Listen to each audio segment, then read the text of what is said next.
Tires looking good.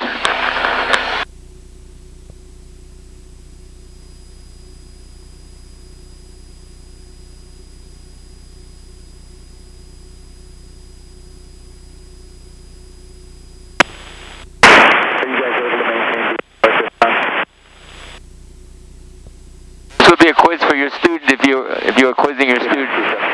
What's the distance to Gillette VOR using the HSI? Oh, the HSI? Because I've already set the okay, it would nav be, 1. So you look down here, nav 1, 11.4 miles. And then for VOR 2, which is Newcastle, that's 71.5. Right, good. So that's the benefit of putting these in. Okay. So you do have to put them in yourself. So I usually put in the next 2 VORs, and that way I always have a backup. Okay. In case the GPS goes down. Yep. You can tell your student, what if you lose GPS? Well, then I would just use the VOR. Okay. That just works like the... Yeah, you don't even have to do this because... Got it on there. Got on there, yeah. You have 3 nav aids there. GPS, nav 2, and nav 1, all on the same display. So that's the power of the G1000. Amazing. A lot of students don't realize that. They just fly the purple line.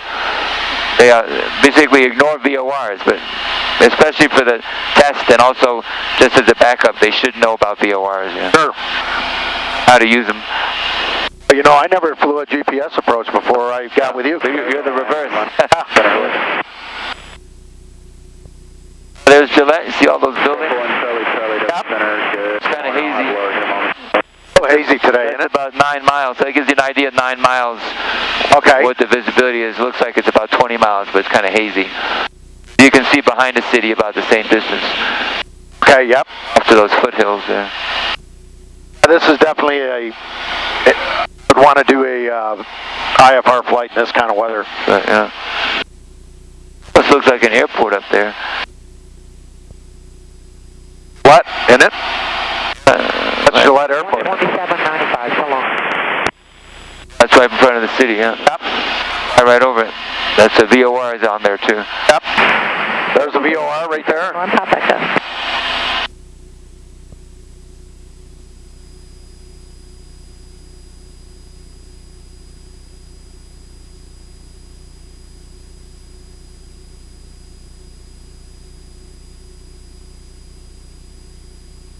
The engine seems pretty happy. Does, doesn't it? Even though it's high density altitude, once it gets there, it does doing about 90 knots. True air speed 110. Yeah, ground speed's 127. That's good. If we're going the other way, the ground speed would be about 90. Yeah, exactly. 95, because it'd be 111 minus 18, yeah. 93 knots, yeah, that's still not terrible. Now when I get really concerned is when we have 30 or 40 knot headwinds. Oh, then it takes forever, yeah. And then you're getting thrown around by the turbulence. In that case, you probably try to go lower altitude, maybe go VFR.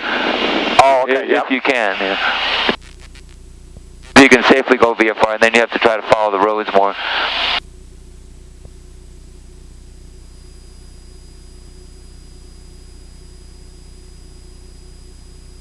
So here's Gillette. I've driven through here before. Yeah, right on the interstate, yeah.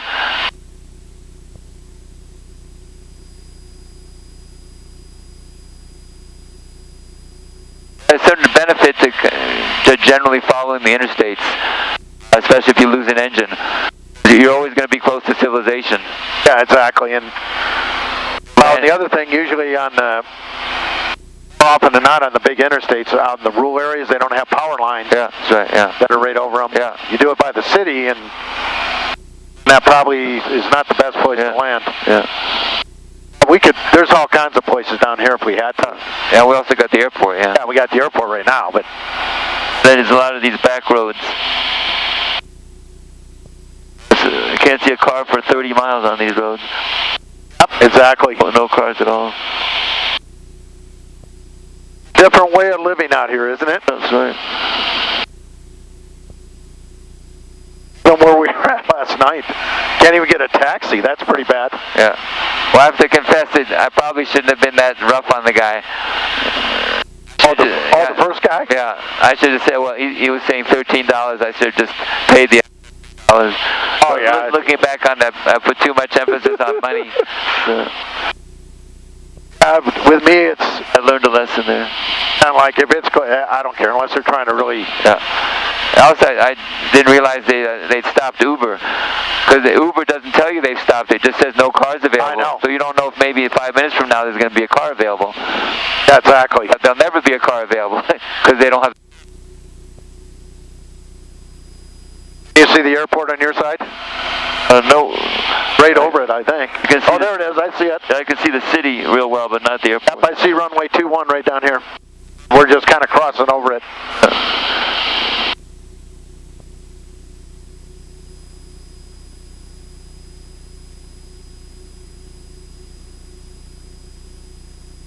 See what the cylinders are telling me. 534 Foxtrot 17,000. 380 is perfect. 380 is perfect. Up to 400 is okay. So that's what I look like during cruise. I look at the cylinder head temperature. Oh, okay. And then I correlate that with the fuel flow is about right, and the EGT should be about 1500. So we're in the ballpark. Good. Okay.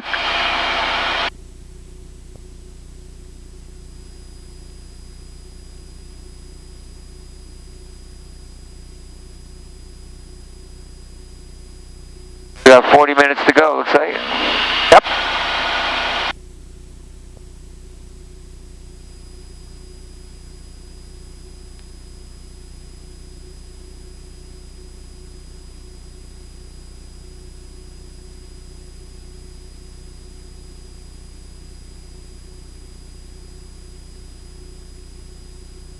I'm more hazy than yesterday. 1828, I got the weather note. I'm setting your left line of visual.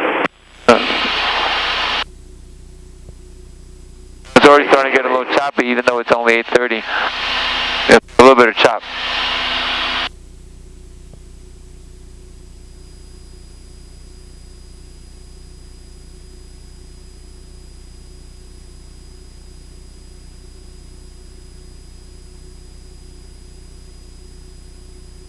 How's your pulse ox doing? Yeah, I haven't checked it, but I feel good. I can kind of tell. Yeah, you always want to check it about once a half hour, just in case something happened with oxygen. Yeah, like that one time where disconnected. This oxygen thing's been 94, so I'm good. 92. Excellent.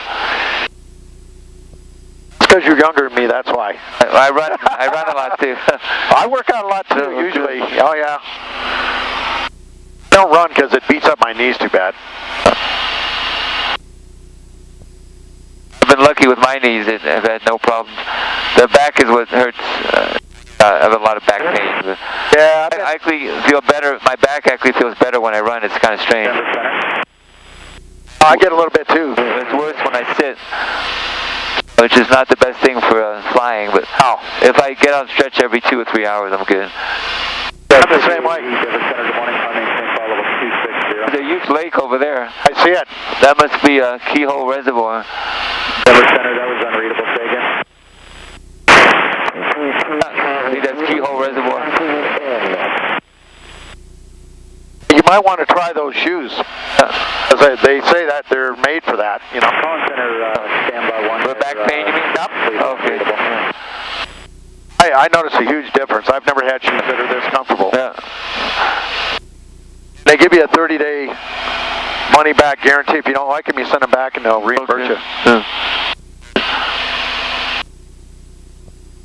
I never had back pains till recently, but I think I'm getting a little arthritis, you know?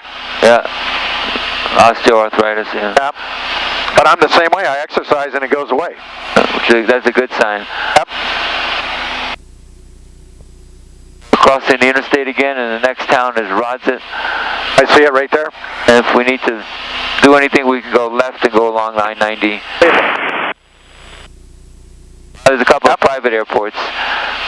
A Kissack Reynolds possibility. And Matson.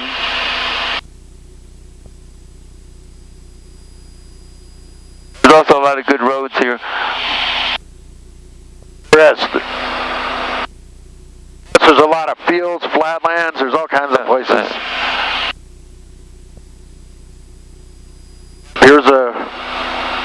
Skyway. Next town is Newcastle. It's a big town.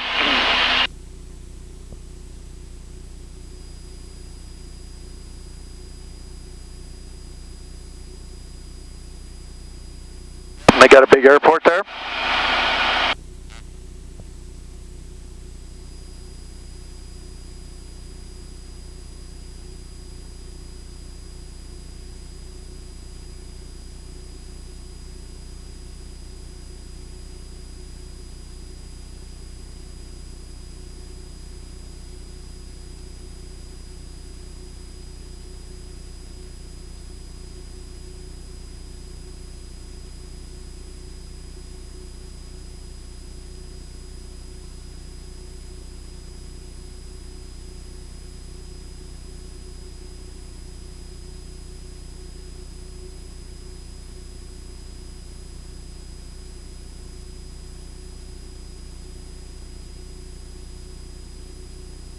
Hopefully it won't be hazy like this over by Mount Rushmore, huh? Hopefully not. So when you're flying right over it, it's not as hazy because you're only a mile or two away. The haze is more for long distance. Okay, yeah. So we'll only be half a mile from it and 2,000 feet above it. So. Oh, that should be, yeah. We'll want to take our pictures with the sun behind us if possible. So the sun will probably be coming from the east-southeast, yeah. We're coming up on our time hack if you want to do your time checks. Okay. Let's keep it on the right. Oh, keep it on the right? Yeah, that way we kind of counteract for the iPad and everything. Okay. The autopilot doesn't have to put in as much aileron to compensate. Okay.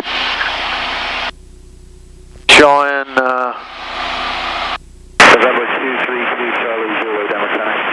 Right up on Wivot rather. November 232 Charlie Zulu, Denver Center,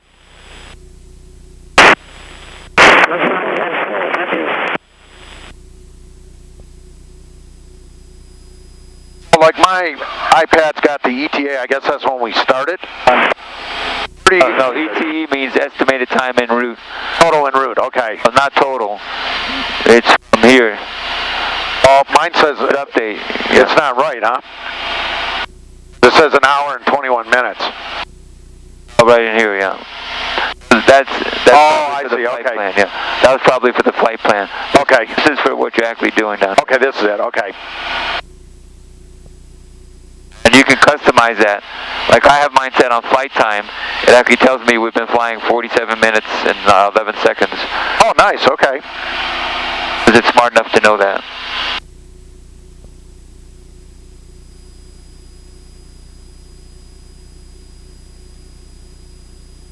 With the two together, 47 plus 37. That's 84. So an hour and 24 minutes total flight time. Not bad. Yeah. Yep. That's about what we were figuring. It said we started an hour and 21, so. Since we got a little time, I just wanted to give you one little teaching point on your departure. Remember that we were cleared as filed. So what that means is we have to immediately turn to that first fix as soon as to do so. The mistake that we made is we continued heading on the runway heading for too long. Yeah, and we should have immediately turned to that first fix as soon as you thought it was safe. And that might be like 400 feet above the ground or 1,000 or something like that. I was kind of waiting for you to remember that, but you know what I did is I totally blew it and didn't put the flight plan in, and that's what screwed me up. So that's that checklist. You really want to use your checklist, yeah. I was rushing to do it. No reason to rush, yeah, because we didn't have a time limit, yeah. Exactly. We have plenty of time. Yeah. That razzled me once I go, oh geez, I didn't put that in. Well, you did the right things. You asked your co-pilot to help. Yep. So that's a PIC job. You task, delegate, yeah. Oh yeah, I didn't want to try to do it myself. I was thinking I should have told you, but I think it's a better learning thing that you figure it out on your own. Same thing with the departure. I could have told you just turn right, you know. Oh, I'll remember now. You wouldn't learn that, yeah. This is different because see, there's no ODP and there's no SID, so that's because there's no obstacles. So it's totally up to you. You can turn whenever you want. Most people say 400 AGL is the soonest that would be safe. Okay. That's usually the IFR thing, 400 AGL. some people say 700 AGL because that's 300 feet under the patterns, but you know, that's whatever you want to do. And normal speed. By me not putting that flight plan in it, but I won't forget that again. And also remember, if there's no departure procedure, create one of your own. And that's it, you know, runway heading to such and such an altitude, then I'm going to turn to my first. Okay. That's your own departure procedure. And that's what you brief during your departure briefing. You brief emergency, and also you brief your departure procedure. Okay. So that's the advantage of a departure briefing that I'd like to emphasize, yeah. Okay. But again, that's just learning. I figured I'd let you do it, and then you can learn. Oh, I'm glad you did, because I won't forget that one again. And then you'll pick up your own style, because you know you don't have to do it the way I do it. Just have some system. Yeah. My way is not necessarily the right way. Everybody comes up with their own right. There's a lot of different right ways to do it. Oh, I like your way. Yeah. It makes sense. Yeah. It's kind of interesting when there's no SID and there's no ODP. That's pretty rare, actually. That shows that how flat this country is. Exactly. Probably the Midwest is the same, yeah. Midwest a lot, yeah. Yeah. There's no need for a departure procedure to be published because 200 feet per nautical mile all around 360, there's no obstacles. So that 200 feet per nautical mile is what they call the obstacle slope. Obstacle protection zone. I want to learn it the same way you do it, because I figure if when I start instructing, I want to make sure we're teaching. Yeah, that's good, yeah. Don't believe .com 3177, my apologies, Denver Center, hello, descend and maintain 1313,000, sign altimeter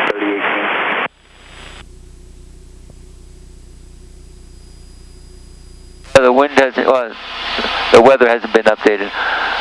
It's 42 minutes old. Yeah, so maybe a little different when we get there. You can expect your approach with That's the other thing I like about this is it tells you how old the weather is. Okay. And also, even if you do the radar, like we don't need it today, but the radar, it'll tell you it's 3 minutes old. Oh, nice. Okay. You add 5 minutes for processing time. So that's probably 8 minutes with the actual reality. If you see a thunderstorm cloud or something, I trust my eyes more than I trust the radar. Yeah, so I put it back on terrain. Okay. Alpine 1828, your discretion maintain 8,000.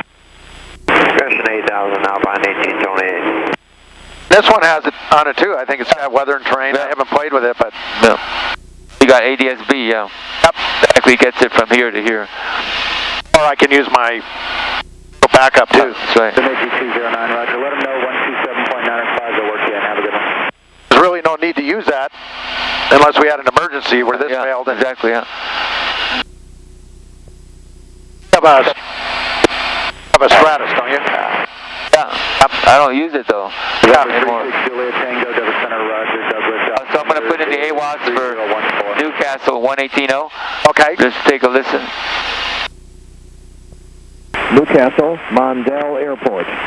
Automated weather observation. 143, 6 Zulu, weather, wind 170 at 5, visibility 10, clear below 12,000, temperature 21 Celsius, dew point 13, altimeter 3009er, remark, density altitude 5,700.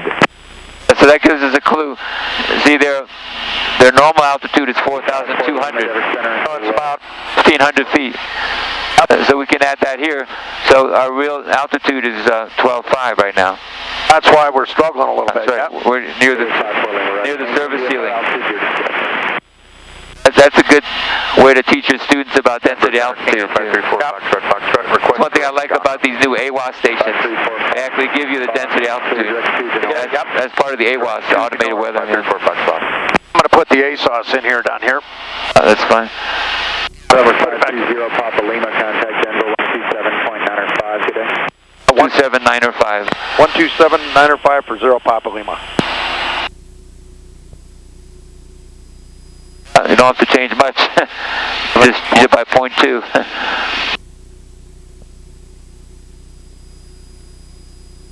That's it. And active. Confirmed active. Is active? And this was, I couldn't hear him very well. Denver Center. Denver Center. Denver Center, Cessna 520 Papa Lima, 11,000.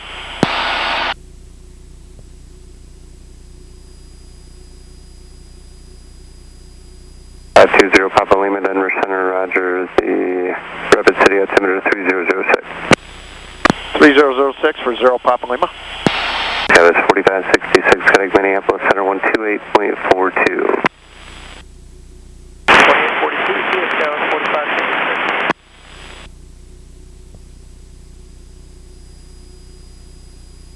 November 83 Whiskey, Connect Minneapolis Center 125.1, good day.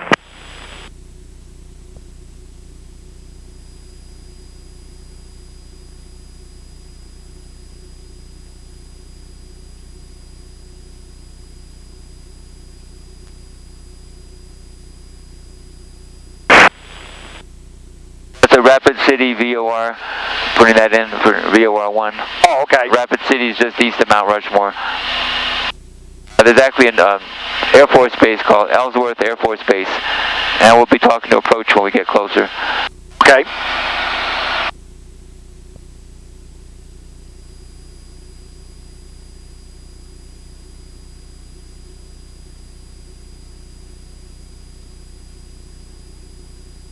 There's two airports there. There's 0.5. Rapid City Regional Airport and then Air Force Base Ellsworth. They're both within about 5 miles of each other.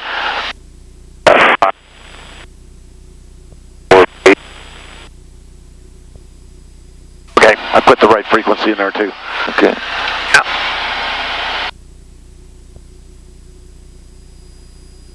If we can pick it up now, we'll see if...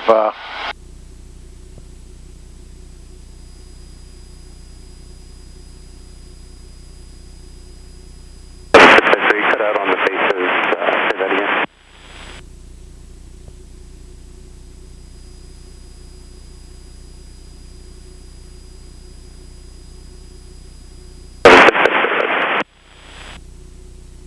We're within gliding distance of Upton Airport. 3 Victor. 9 miles, 080.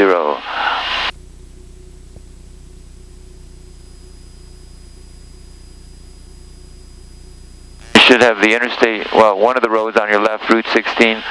I see it. That runs right by the airport. Upton. Not to be confused with Uptown and Gig Harbor. Yeah. Upton. Sounds familiar, huh? Upton sounds like a British town, yeah.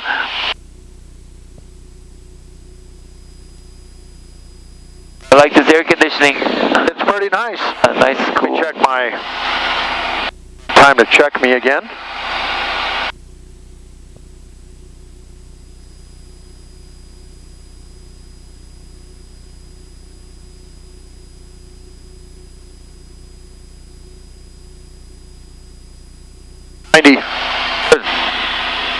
We're in the zone, 90 to 95.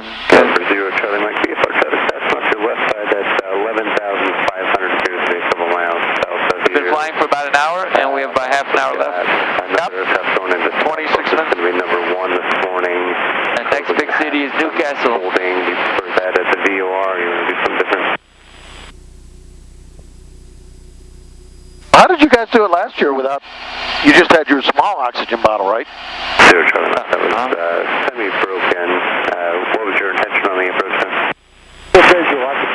The co-pilot didn't have any oxygen, yeah. So the poor co-pilot, Jim Castino, didn't have anything, yeah. You just want to go, you want to keep the foot following? He's pretty tolerant of it. Yeah, he doesn't get symptoms really bad. And I'll have advisories on the other assessments to step up shortly. We're down to 8,000. I imagine he's tired out probably. He probably felt tired out. Yeah. That's right. Yeah. I think he probably got a little bit of a headache from time to time. Oh, okay. Yep. This was a good idea. So I appreciate you buying the big monster oxygen. Oh, it's great to have it, you know. If you ever need to use it, no problem. Okay, yeah. Just figure that's great to have, and